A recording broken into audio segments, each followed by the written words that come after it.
പാട്ടുകൾക്ക് വേണ്ടി നമ്മളെ കുട്ടികൾ നബിദിനത്തിന്റെ സ്റ്റേജിൽ കയറിയിട്ട് നമ്മുടെ നബിയവർ ആരാണ് ഇത് പാടിയ വിദേഹത്ത്. അപ്പൊ ചോദിക്കും മുത്തുനബിയോ സഹാബത്തോ അങ്ങനെ പാടിയിട്ടുണ്ടോ?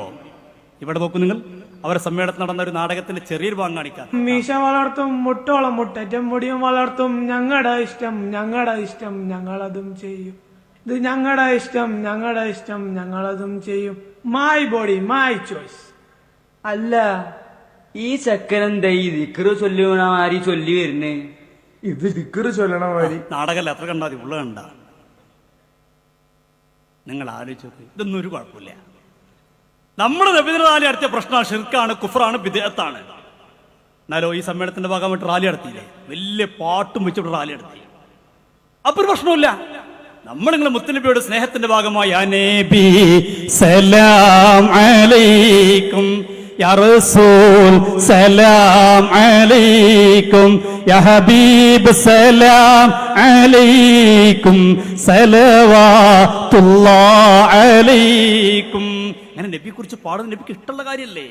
മദീനത്തേക്ക് ചെന്നപ്പോ പുണ്യ നബി സല്ലല്ലാഹു അലൈഹി വസല്ലം തങ്ങളെ കണ്ടപ്പോ സഹാബത്തിന്റെ കുട്ടികൾ ദഫെടുത്തില്ലേ, മുട്ടിയില്ലേ, പാടിയില്ലേ?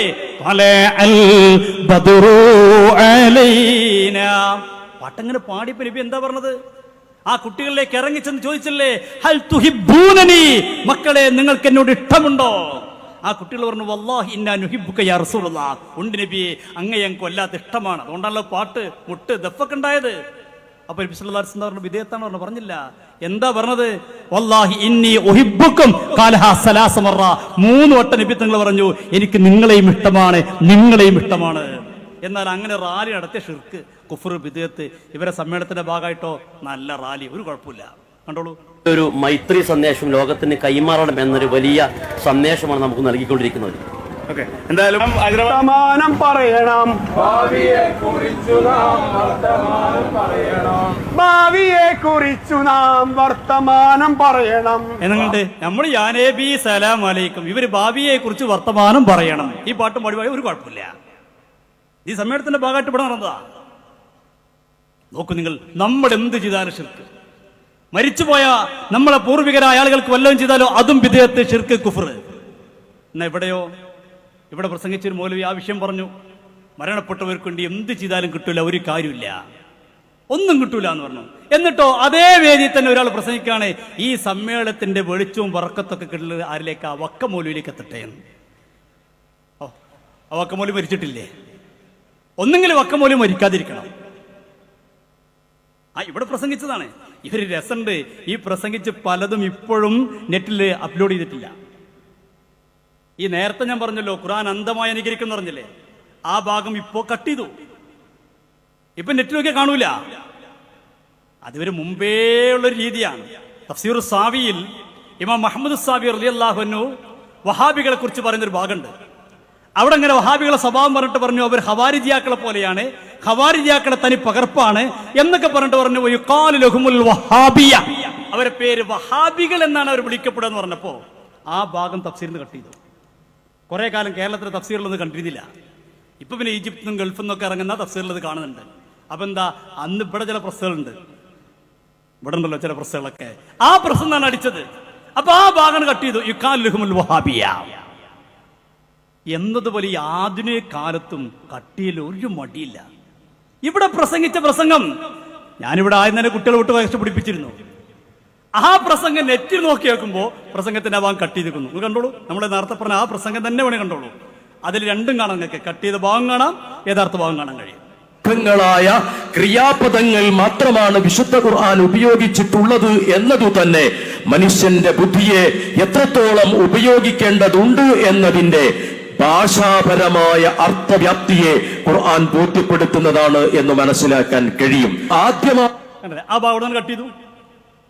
നേരത്തെ പറഞ്ഞ ഖുർആനിന്റെ പ്രത്യേകതയാണ് ഖുർആനിൽ അന്ധമായി അനുകരിക്കാൻ പാടില്ല എന്ന് പറയുന്ന ഭാഗം പതുക്കണ് കട്ട് ചെയ്തു. കട്ട് ചെയ്യാനാണ് ഇവര് പറയാൻ നിൽക്കേണ്ട ആവശ്യമില്ലല്ലോ. അല്ലെങ്കിൽ ഇവരെ തെറ്റുപറ്റിയതാണ്, അത് തുറന്നു പറയാം, ഞങ്ങൾക്ക് തെറ്റുപറ്റിയതാണ്, അതുമില്ല. അള്ളാഹു നമ്മളെ കാത്തുരക്ഷിക്കുമാറാവട്ടെ. എന്നിട്ടൊരു മൗലവി പ്രസംഗിക്കുകയാണ്, ഈ സമ്മേളനത്തിന്റെ വെളിച്ചമൊക്കെ വക്കമ്മോരുടെ കബറിലേക്ക് എത്തട്ടെ. ഇക്കാലം വരെ എന്താ പറഞ്ഞത്? മരിച്ചവർക്ക് ഒന്നും ചെയ്തിട്ട് കാര്യമില്ല. ഇവിടുന്ന് പ്രസംഗിച്ചത്. ഞാൻ എല്ലാം കേൾപ്പിക്കാൻ സമയമില്ലാത്തതുകൊണ്ടാണ്. മരിച്ചവർക്ക് ഒന്നും ചെയ്തിട്ട് കാര്യമില്ലെന്ന് ഇവിടുന്ന് പ്രസംഗിച്ചു. അതേ ആളുകൾ തന്നെ പറയുന്നു ഈ വലിയ സമ്മേളനത്തിന്റെ വെളിച്ചമൊക്കെ വക്കമുള്ള ഖബറിലേക്ക് അല്ലട്ടെ. പണ്ട് ചങ്ങരംകുളത്ത് സമ്മേളനം ഉണ്ടായപ്പോ AP അബ്ദുൽ ഖാദർ മൗലവി പ്രസംഗിച്ചു, ഈ സമ്മേളനത്തിന്റെ ബറക്കത്ത് കൊണ്ട് നമ്മുടെ എല്ലാ ഉദ്ദേശങ്ങളും അല്ലാഹു നിറവേറ്റി തരട്ടെ. അന്ന് പിറ്റേ ദിവസം നമ്മൾ ചങ്ങരംകുളത്ത് മറുപടി വെച്ചു. അന്ന് ആ ബറക്കത്തിന്റെ ഭാഗത്ത് നമ്മൾ പ്രസംഗിച്ചു. പിറ്റേ ദിവസം അവർ CD ഇറക്കി, അതിലെ ബറക്കത്തന്നെ കട്ട് ചെയ്തു. നിങ്ങൾ എത്ര കട്ട് ചെയ്താലും നിങ്ങളെ പിന്നാലെ സമസ്തന്റെ കുട്ടികൾ ഉണ്ടാകുക തന്നെ ചെയ്യും. നിങ്ങൾക്ക് അങ്ങനെ കട്ട് ചെയ്തിട്ടൊന്നും രക്ഷപ്പെടാൻ പറ്റൂല. ഈ ടീമുകളെ പിന്നാലുണ്ട്. നേരത്തെ തങ്ങൾ ഉസ്താദ് പറഞ്ഞില്ലേ, അതിന് ഉസ്താദ്മാരോ മുഷാറോ അമ്പർമാരും വേണ്ട, കുട്ടികളുണ്ട്. ഇവിടെ കുട്ടികളുണ്ട്. നിങ്ങളെ കട്ടുപിടിക്കാൻ കുട്ടികൾ മതി, അതിന് ആരും വേണ്ട. പറയേണ്ട കേൾക്കും നിങ്ങൾ. ഈ വെളിച്ചം നഗരിയിലേക്ക് ഫെബ്രുവരി 4 മുതൽ ഒഴുകിയെത്തിയ ജലലക്ഷങ്ങളുടെ ഹൃദയങ്ങളിൽ കൊളുത്തിവെച്ച വെളിച്ചത്തിന്റെ പ്രതിഫലം അങ്ങ് വക്കം മൗലവിയുടെ ഖബറിടത്തിലേക്ക് എത്തുമെന്നുള്ളത് ഇതാണ് ചരിത്രം. എന്താ ചരിത്രം? ഈ സമ്മേളനത്തിന്റെ ഇത്ര ദിവസം നടന്ന സമ്മേളനത്തിന്റെ വെളിച്ചം വക്കം മൗലവിയുടെ ഖബറിലേക്ക് എത്തും. നമ്മൾ വിശുദ്ധ ഖുർആൻ ഓതിയാൽ ലായിസിലും അതെത്തൂല. മുജാഹിദ് സമ്മേളനത്തിന്റെ വെളിച്ചോ അത് സുഖമായിട്ട് വക്കം മൗലവിയുടെ ഖബറിലേക്ക് എത്തും. അപ്പൊ ഇവരതാണ് കുഴപ്പമില്ല. ഇവരുടെ ന്യായം എങ്ങനെയാണല്ലോ, ഇവരുടെ രീതി എങ്ങനെ? നമ്മൾ എവിടെയെങ്കിലും മരിച്ചോടത്ത് ഖുർആൻ ഓതിയ തെറ്റ്, മയ്യത്തുണ്ടാകുമ്പോ ദിക്റില്ല തെറ്റ്, അതിനേക്കാൾ നല്ലത് മാതൃഭൂമി പത്രം വായിക്കലാണ് പോലും. അങ്ങനെ ഒരു പ്രസംഗിച്ചു. മരിച്ചോടത്ത് പോയിട്ട് ഖുർആൻ ഓതുന്നതിനേക്കാൾ നല്ലത് മാതൃഭൂമി പത്രം വായിക്കലാണ്. എന്നാൽ ഇബ്നു തൈമിയ മരിച്ചപ്പോഴോ, ഇബ്നു തൈമിയ എന്ന് പറയുന്ന ഇവരുടെ ഏറ്റവും വലിയ നേതാവ് ഇവിടുന്ന് പ്രസംഗിച്ചു ഇബ്നു തൈമിയെ കുറിച്ച്. ഇബ്നു തൈമിയ ആരാണെന്നൊക്കെ അതൊക്കെ നമുക്ക് ഇടാൻ സമയമില്ലാത്തതുകൊണ്ടാണ്. ഇബ്നു തൈമിയ ആരാണെന്നും അദ്ദേഹത്തിന്റെ പാണ്ഡിത്യം എന്താണെന്നും ഒക്കെ ഇവിടെ വളരെ കുറെ നേരം അതാ പ്രസംഗിച്ചത്. ആ ഇബ്നു തൈമിയ മരണപ്പെട്ടപ്പോൾ എന്താ ഉണ്ടായത്? ഇബ്നു തൈമിന്റെ ഖബറിലേക്ക് ആളുകൾ പോവുകയാണ്.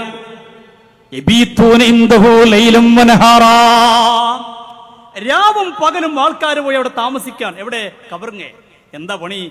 ഖുർആൻ. അവിടെ നിന്നൊരു ഖുർആൻ ഓതുക. പഴയ കാലത്ത് നമ്മൾ പറയില്ലേ, കത്തപ്പര കെട്ടി ഖുർആൻ ഓതാറില്ലേ? ആ പണി ഇബ്നു തൈമിന്റെ ഖബറിന്റെ അരികിൽ ഉണ്ടായിരുന്നു. കഴിഞ്ഞില്ല. ഇബ്നു തൈമി പോകുന്ന സമയത്ത്, ഇബ്നു തൈമിയുടെ ജനാസ കൊണ്ടുപോകുന്ന സമയത്ത് ആളുകൾ തലപ്പാവും തോളിലെ മുണ്ടുമെടുത്ത് മയ്യത്ത് കട്ടിലിന് മുകളിൽ ഇടുമായിരുന്നു. എന്നിട്ടോ ആ മുണ്ടെടുത്ത് മുത്തുമായിരുന്നു. എങ്ങനെ? ഇബ്നു തൈമിന്റെ മയ്യത്ത് കട്ടിൽ മുത്താൻ കിട്ടാത്തതുകൊണ്ട്, അല്ലെങ്കിൽ മയ്യത്ത് മുത്താൻ കിട്ടാത്തത് കൊണ്ട് ആ മയ്യത്ത് കട്ടിലിന്റെ മുകളിലേക്ക് തുണിയിടും. എന്നിട്ട് ആ തുണി എടുക്കും, എന്നിട്ട് തുണി മുത്തും. ആര്? ഇബ്നു തൈമിയുടെ. ഒരു പ്രശ്നമില്ല. നമ്മളൊന്ന് ഖബറിങ്ങ പോയി ബറക്കത്തെടുത്താൽ അത് ശിർക്ക്. ഖബറിങ്ങ പോയാൽ ശിർക്ക്. ഇസ്തിഗാസ നടത്തിയാൽ ശിർക്ക്. ഇവിടെയും മൗലവി പ്രസംഗിച്ച എന്താ? CP ഉമർ സുല്ലമി